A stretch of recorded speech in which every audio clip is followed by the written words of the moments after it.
তোমরা যেমনটি বলছিলেন যে মধ্যপ্রাচ্যে যে যুদ্ধ পরিস্থিতি এই মুহূর্তে বিরাজ করছে, সেই যুদ্ধ পরিস্থিতিতে কিন্তু সেখানকার আকাশসীমা বন্ধ করে দেয়া হয়, যার কারণে মধ্যপ্রাচ্যের বিভিন্ন দেশে আটকা পড়ে রয়েছে অসংখ্য বাংলাদেশি, যার মধ্যে থেকে আজকে ইউএস বাংলার একটি বিশেষ ফ্লাইটে করে দুবাই থেকে এর মধ্যে 189 জন অর্থাৎ 28 জন ক্রু সহ মোট 189 জন বাংলাদেশিকে আসলে নিয়ে আসা হয়েছে। এবং যেমনটি জানেন যে সকাল থেকে আমরা যখন এই খবরটি পেয়েছি এবং গণমাধ্যমের মাধ্যমে প্রচারিত হয়েছে, এরপরে কিন্তু যারা স্বজনরা রয়েছেন তারা কিন্তু গতকাল রাত থেকে অনেকে সেখানে ভিড় করতে থাকেন, সেহরি করেছেন এখানে।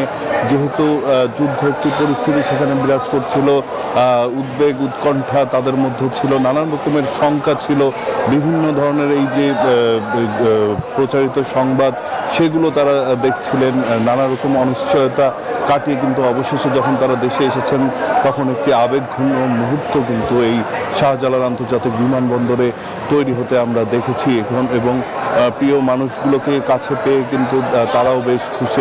আমাদের সাথে এখানে আসা ব্যক্তিরা যারা এসেছেন তাদের সাথে কথা হয়েছে, তারা যেমনটি বলেছেন যে সেখানে কিছু কিছু এলাকায় থেকে যুদ্ধ পরিস্থিতির যেই আভাস সেটি কিন্তু অনেকাংশেই পাওয়া যায়। তবে এই বর্তমানে যেই অবস্থা ওখানে চলছে সেই অবস্থা কিন্তু অনেকটাই শান্ত বলে তারা আমাদেরকে জানিয়েছেন। সামগ্রিকভাবে আজকে কিন্তু আরও একটি ইউএস বাংলার বিশেষ ফ্লাইট আবুধাবির উদ্দেশ্যে রওনা হবে, সেখানে আটকে থাকা আরও বেশ কিছু বাংলাদেশিকে বাংলাদেশে নিয়ে আসার জন্য। তো এই ছিল এখন পর্যন্ত আমার কাছে এখানকার সবশেষ তথ্য। তমা, বিকাশ পেমেন্টে 10,000 টাকার বেশি অফার, শপিং চলছে তো।